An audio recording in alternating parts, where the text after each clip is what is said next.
Muy buenos días. En esta ocasión vamos a hacer una nueva actualización de los bonos soberanos, que es uno de los instrumentos que tenemos en la cartera de inversión que se propone. Y puntualmente hacemos un repaso porque días atrás se presentó un nuevo DNU con el fin de modificar el mecanismo para canjear la deuda soberana. Y esto obviamente genera inquietudes, interrogantes entre los inversores si se viene un nuevo canje y una nueva reestructuración de deuda. Cuando hablamos de deuda soberana, no solamente hablamos de los AL30, sino de todo bono emitido por el Estado Nacional. Vamos a analizar de qué se trata este DNU y qué medidas tomamos en la cartera de inversión para aminorar este tipo de riesgo. Bien, el canje de deuda soberana o reestructuración son términos que suelen inquietar al que está invirtiendo en bonos soberanos y puntualmente a aquellos que apenas están iniciando. No obstante, cuando se invierte en bonos soberanos, lo esperable es que tengamos que afrontar un proceso de canje de deuda soberana, lamentablemente. Los bonos soberanos como L29, L30, E38, etc., son activos de alto riesgo, como varias veces ya hemos recalcado en este espacio. Su emisor, que es el Estado Nacional, lamentablemente es un mal pagador, por ende, un nuevo evento de canje no debería sorprendernos o inquietarnos. Siempre es importante calibrar las expectativas antes de invertir, es decir, investigar para saber dónde me voy a meter y no solamente centrarse en esa visión cortoplacista de cuánto puedo ganar. La inversión siempre tiene dos caras: analizar el potencial de ganancia, pero también analizar el riesgo, cuánto podría perder si las cosas salen mal. Entonces, tomarse el trabajo de investigar, analizar dónde vamos a invertir.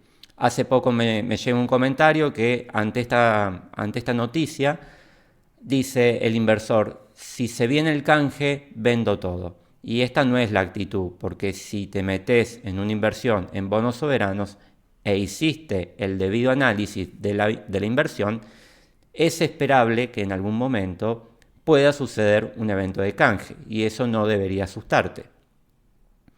Por ende, hay que evitar invertir de oído, hay que evitar improvisar, persiguiendo la ganancia rápida a corto plazo. En el 2024, sobre todo a principio de año, se fogoneó mucho la noticia del potencial de ganancia de los bonos soberanos y por eso en reiteradas presentaciones se recalcó que si bien estos bonos tienen un potencial elevado de ganancia, también conllevan un riesgo elevado. Siempre analizar la relación ganancia-riesgo y una vez que tenemos en claro los riesgos, implementar medidas para gestionar ese riesgo y reducirlo tanto como sea posible. De eso trata el trabajo del inversor: gestionar la incertidumbre y gestionar el riesgo.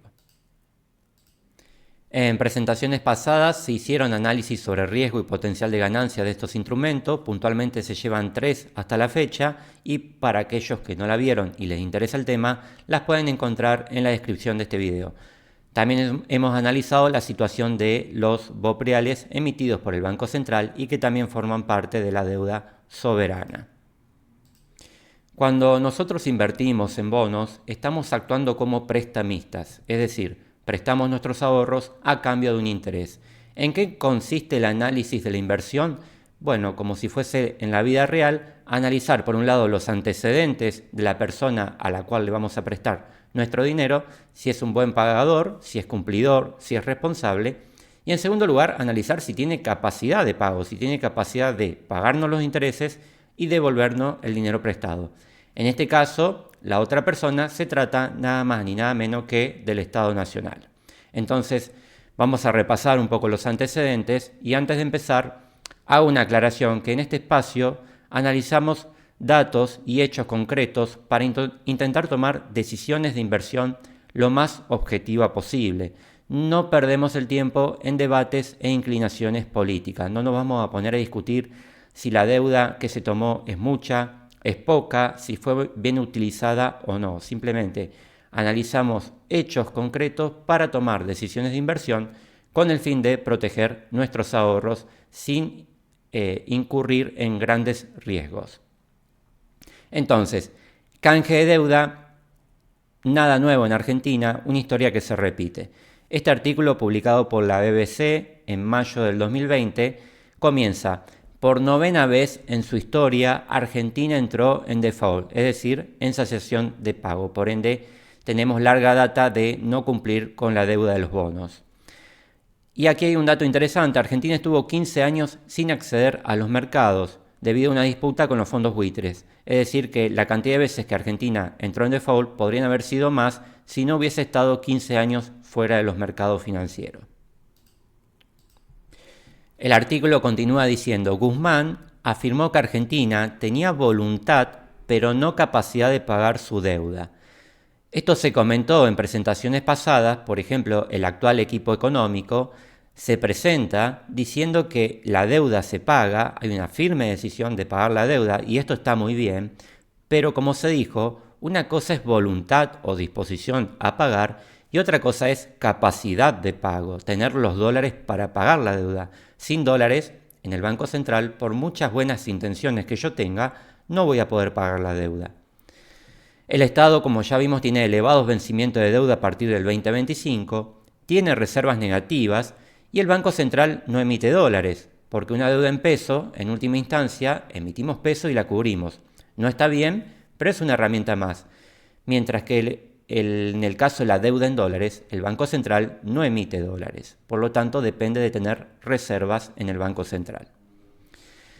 De aquí la importancia de basar nuestras decisiones de inversión en hechos y en datos concretos y no solo en lo que expresen los funcionarios de turno.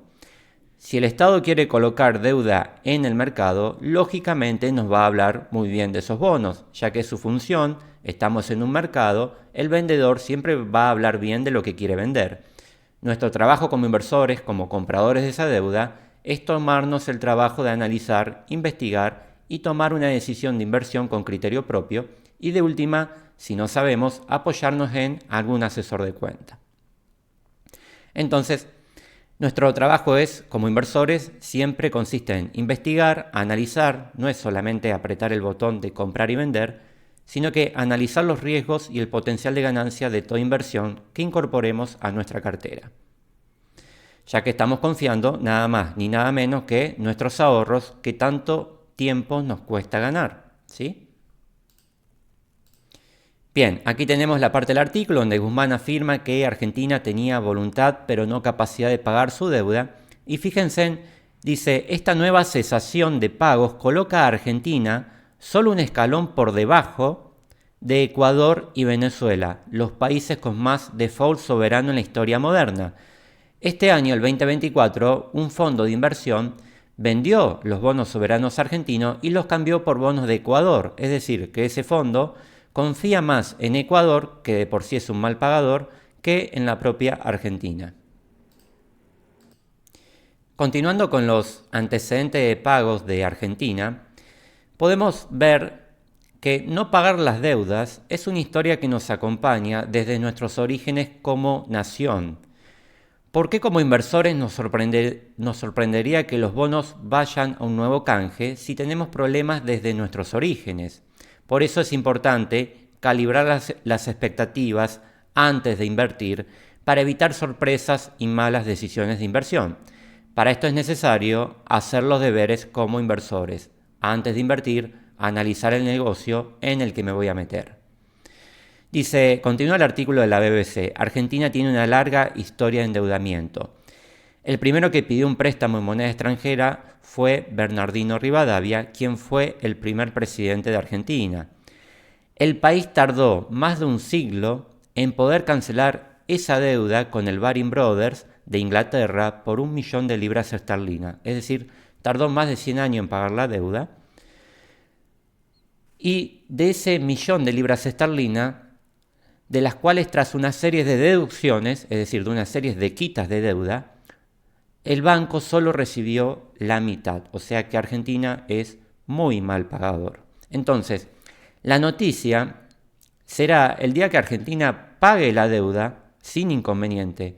Un canje o reestructuración ya no es una noticia para el inversor de bonos soberanos, ¿sí? A esto le llamo calibrar las expectativas. Es algo esperable que Argentina tenga dificultades en pagar los bonos.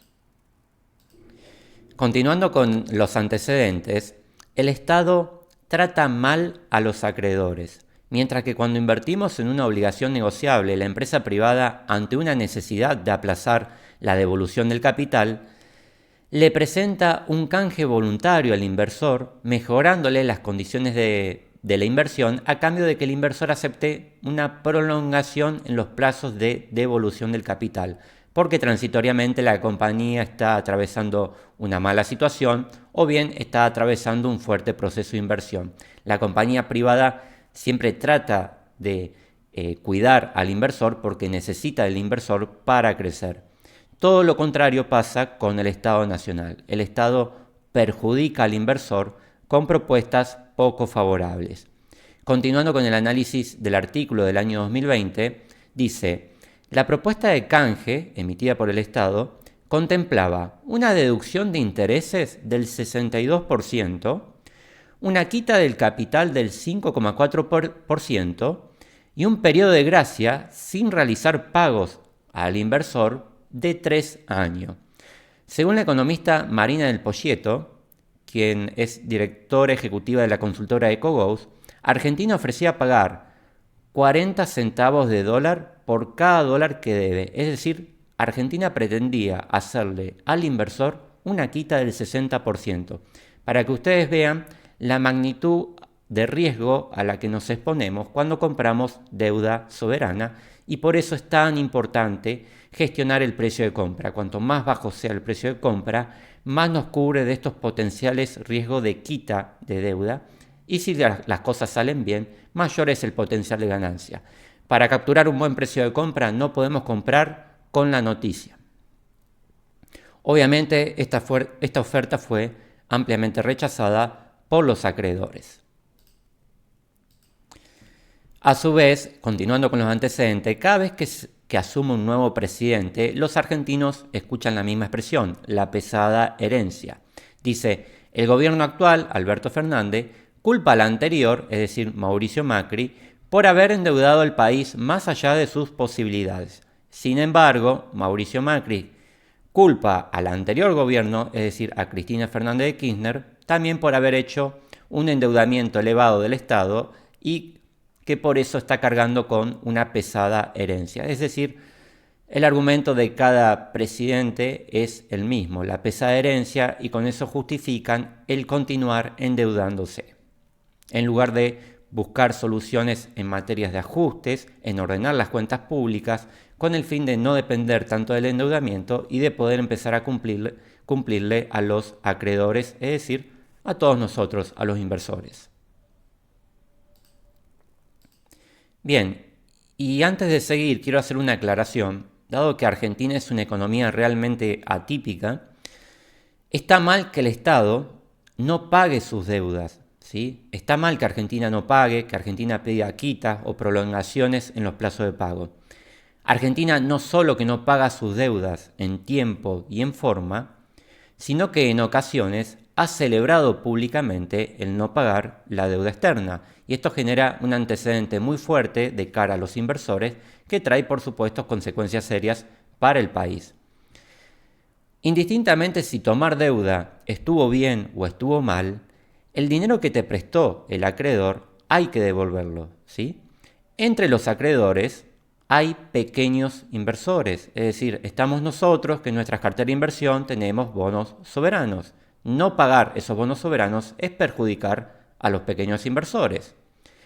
Y a su vez, detrás de cada fondo de inversión que le prestó a la Argentina, hay familias que han confiado sus ahorros en esos fondos de inversión, ¿sí? Entonces, no cumplir con la deuda no solo implica joder a grandes acreedores como los grandes fondos de inversión, sino que también implica joder a familias tradicionales que han colocado sus ahorros en tales fondos de inversión. Por ende, repito, que el Estado no pague la deuda está mal y no es un evento para festejar.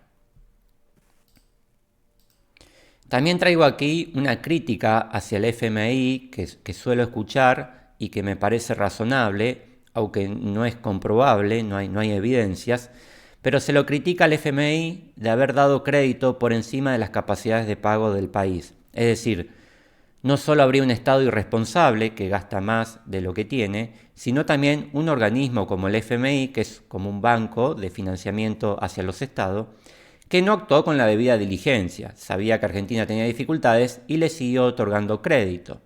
Entonces, esto permitiría a los sucesivos gobiernos postergar la necesidad de ordenar las cuentas públicas, es decir, ajustar el gasto público, ya que ajustar es impopular para el político, sosteniéndose de esta manera por muchos años políticas deficitarias que fueron agravando el deterioro económico del país. Esta capacidad de gobernar gastando más de lo que nos ingresa, en parte fue posible porque el FMI no seguía prestando dinero. Eso deteriora aún más la economía argentina y hace que cada vez sea más difícil revertir esa situación. Luego, el FMI condiciona la política del país que se ha endeudado y que ahora depende de un nuevo crédito para seguir funcionando. Desde este punto de vista, lo que se le critica al FMI es que, da deuda por encima de las capacidades de un Estado para que luego el Estado dependa de los condicionamientos del FMI. Como les dije, es solo una crítica que traigo y no hay pruebas respecto a esto, de que esto sea intencional. Bien, ahora sí vamos a analizar de qué se trata este posible nuevo DNU, situación que pretende modificar el nuevo DNU. Hasta el momento, para reestructurar deuda en dólares, se debe cumplir con al menos 2 de los 3 requisitos. Alargar el plazo de pago de los bonos, de los nuevos bonos a emitir, bajar la tasa de interés y o reducir el capital, hacer una quita de capital. Es decir, se debe perjudicar al inversor, al acreedor, en pos de beneficiar al Estado. Cualquier canje que se haga tiene que cumplir con 2 de estas 3 condiciones y todas ellas, de alguna manera, perjudican a los acreedores. Con este nuevo DNU se pueden presentar ofertas de canje sin necesidad de cumplir estas condiciones negativas que mencionamos, negativas para el acreedor inversor. Es decir, alargar el plazo de pago de los bonos, bajar la tasa de interés o hacer una quita de capital. Entonces, hasta aquí es algo positivo desde el punto de vista del acreedor, para nosotros, los inversores. El gobierno puede negociar un canje sin necesidad de perjudicar al acreedor como sucede hasta el momento. Por ejemplo, podría pedir una extensión de los vencimientos de pago a cambio de incrementarle la tasa de interés y sin necesidad de ejecutar una quita de capital.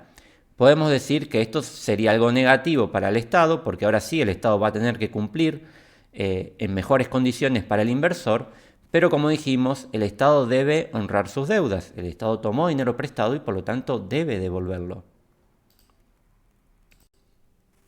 A su vez, establece que no es necesario pasar por el Congreso el acuerdo de canje realizado, no debe ser aprobado justamente por el Congreso Nacional. Entonces, el Congreso podría rechazarlo si ese canje favorece a los inversores y no favorece al Estado. Por eso también el nuevo DNU está incorporando esto de, yo presento un canje favorable para los inversores y no necesito que el Congreso lo apruebe, porque lógicamente el Congreso va a buscar desaprobarlo, tirarlo abajo, porque el beneficiar a un inversor equivale a perjudicar, por decirlo de alguna manera, al Estado. No se estaría perjudicando al Estado porque, como dijimos, el Estado debe cumplir con las deudas, debe honrar con su palabra. Lo que preocupa del nuevo DNU a los inversores es que habilita a que un bono en moneda extranjera pueda ser canjeado por un bono en pesos y viceversa. Y esto sí es grave porque no hace falta mucho análisis o discusión para saber que cambiar un bono por expresado o nominado en dólares por un bono que está expresado o nominado en pesos no es lo mismo, porque la calidad de moneda no es la misma. Todos nos sentimos más cómodos en una inversión dolarizada, más cuando son inversiones a largo plazo. En cambio, antes los canjes debían realizarse con bonos en la misma moneda. Entonces, este es el aspecto más preocupante del nuevo DNU, la posibilidad de cambiarnos un bono expresado en dólares por un bono expresado en pesos. Bien, entonces, este nuevo DNU es un plan secundario, no es un hecho aún, ¿sí? El gobierno está abriendo el paraguas por si no logran bajar el riesgo país a un nivel lo suficientemente bajo como para acceder a una nueva financiación, a una tasa de interés competitiva y con esa nueva financiación poder pagar los vencimientos que tiene el próximo año. Si bien el gobierno aseguró el pago del cupón de enero, la cuestión es lo que viene, si es sostenible seguir cumpliendo con los restantes vencimientos. Eso es lo que le preocupa al mercado. Este canje, si se plantearía, sería justamente en el año 2025, donde están los vencimientos muy elevados en comparación al 2024. Se dice que se trataría de un canje voluntario, lo cual es algo positivo porque para que exista adhesión deberían dar un buen acuerdo a los inversores. Algo similar a lo que ocurre con las obligaciones negociables de buena compañía, donde nos ofrecen condiciones atractivas si ingresamos al canje que nos proponen. Por lo tanto, sería una buena señal que el canje sea voluntario, porque eso significa mejorarle las condiciones al inversor. Continuando con el análisis del DNU, en un principio el canje sería sobre los bonos más próximos a vencer, como el AL29 y el AL30. Aquí hay una situación atípica, donde los bonos de corto plazo tienen más riesgo que los de largo plazo.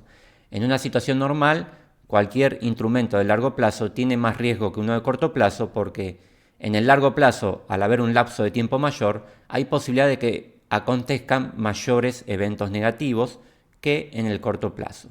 Sin embargo, aquí, en el corto plazo está el riesgo justamente porque no hay los recursos suficientes como para afrontar los próximos vencimientos que son sumamente elevados.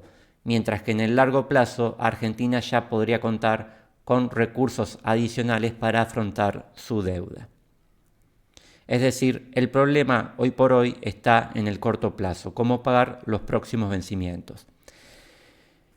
Otra cuestión es que este canje sería para tenencias en manos de organismos públicos, es decir, no comprendería al inversor privado, pero de ser necesario podría extenderse al sector privado.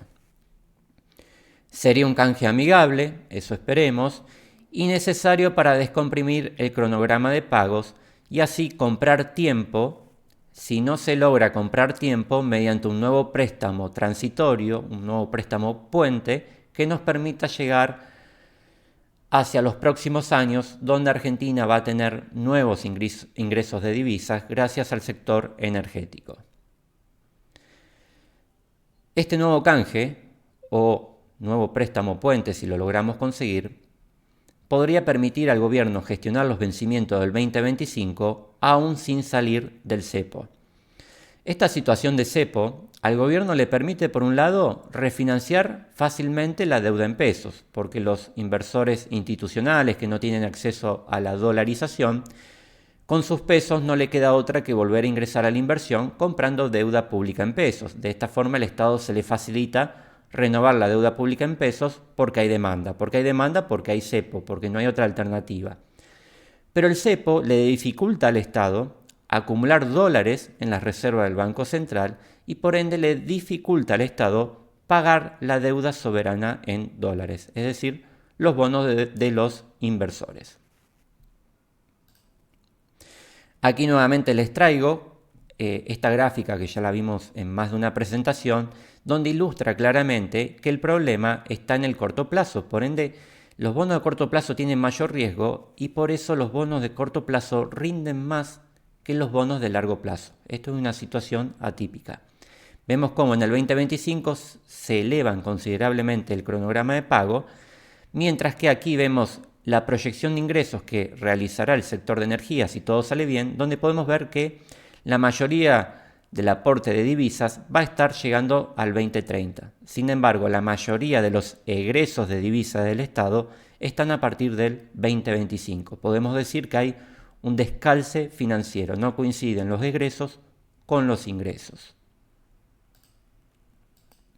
Entonces, esto de emitir un nuevo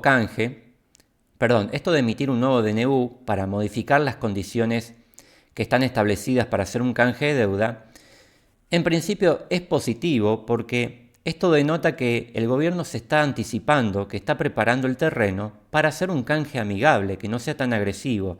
Y también significa que se están ocupando del tema de la deuda, ¿sí? Y aunque no lo crean, este canje, si es amigable o favorable para el inversor, debería impactar positivamente en el precio de los bonos, pero bueno, esto el tiempo lo dirá, ya que canjear la deuda implica prolongar los vencimientos hacia adelante, dándole un alivio a las finanzas del Estado. Lo deja en mejores condiciones de cumplir su deuda, por eso el precio de los bonos debería elevarse y el riesgo país disminuir, en teoría. Y a su vez es preferible hablar de un canje amigable que ir a un default. El gobierno busca pagar a los acreedores en condiciones más favorables con esta modificación, aunque hace ruido la posibilidad de canjear por un bono de distinta moneda. Aquí sí se perjudicaría al acreedor. Tratar de refinanciar la deuda en condiciones favorables al acreedor implica para el Estado un endeudamiento más oneroso porque no habría quitas, por el contrario, habría mejoras en las condiciones de pago a los acreedores. Y esto podría llevar a una reacción del Congreso de tratar de tirar abajo este nuevo DNU si se llega a emitir.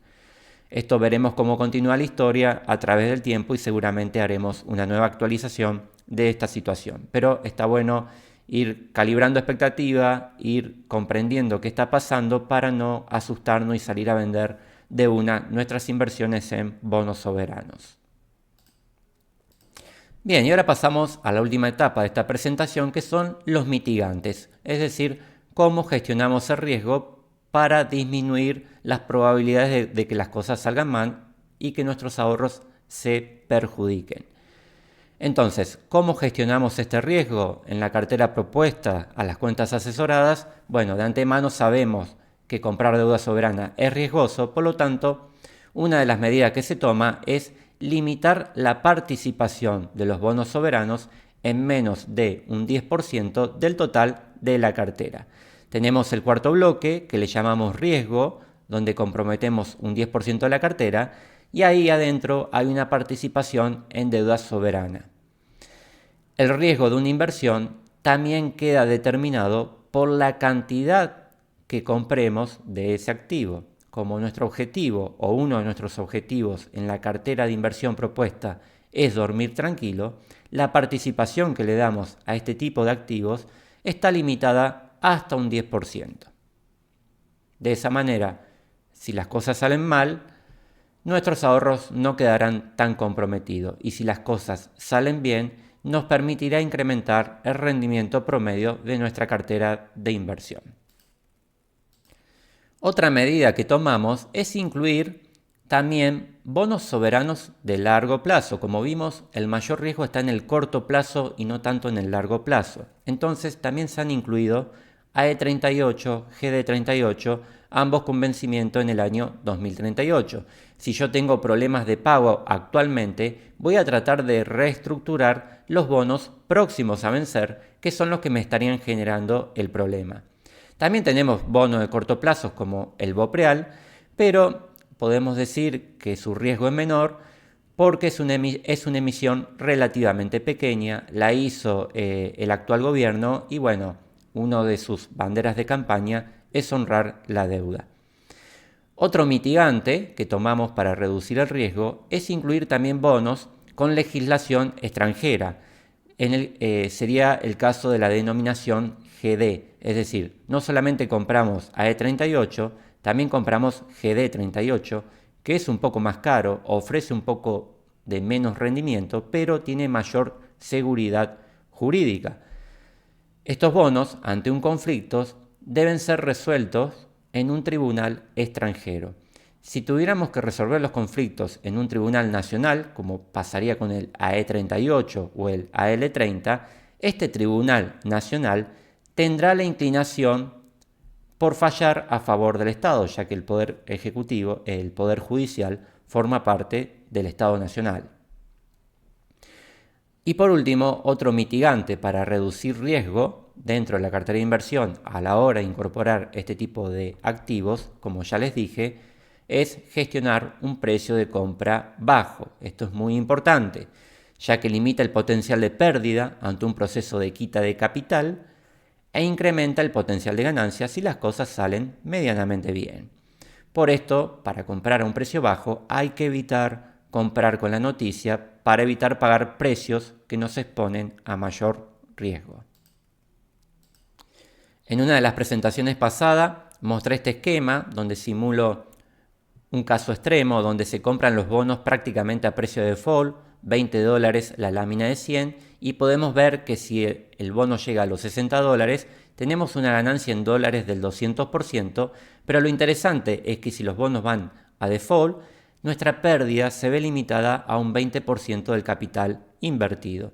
Mientras que si compramos a un precio mayor, unos $43, la ganancia baja a un 39% en dólares, sigue siendo extremadamente elevada comparado a una obligación negociable que nos da un 8 o un 9%, pero aquí lo preocupante es que si las cosas salen mal, el potencial de pérdida es de un 62% en dólares sobre nuestros ahorros invertidos.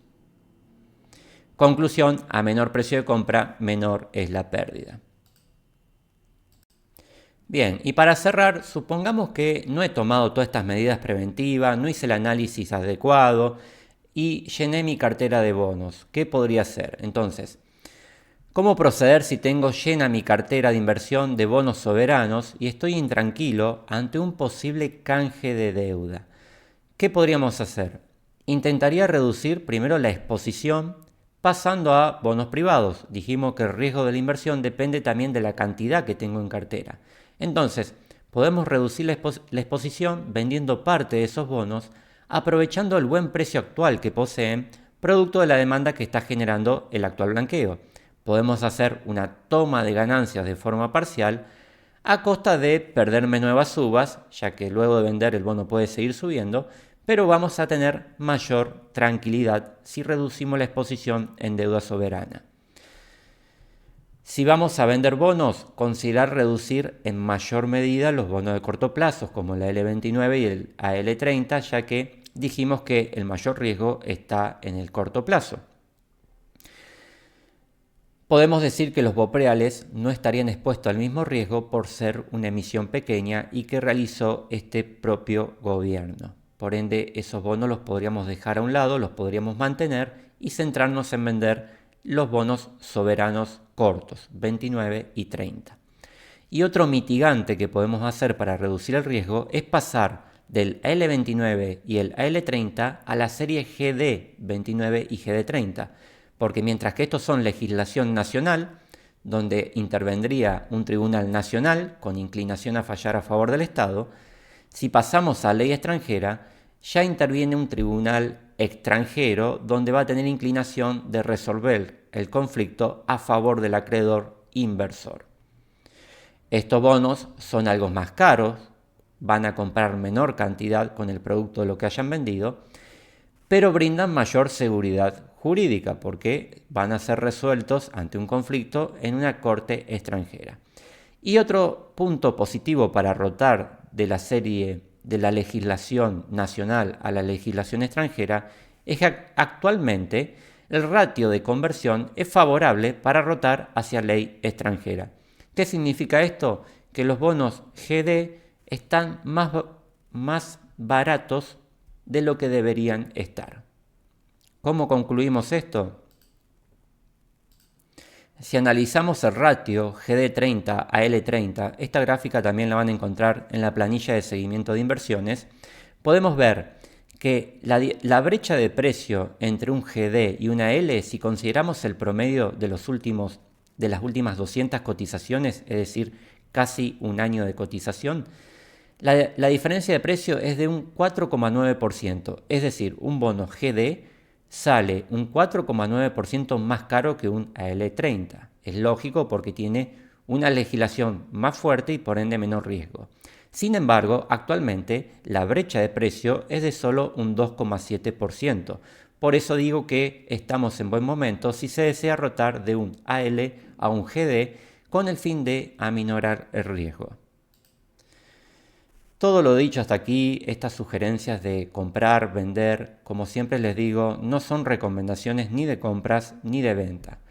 Eviten copiar decisiones de inversión sin antes conocer sus objetivos y sus plazos de inversión y su perfil de inversión.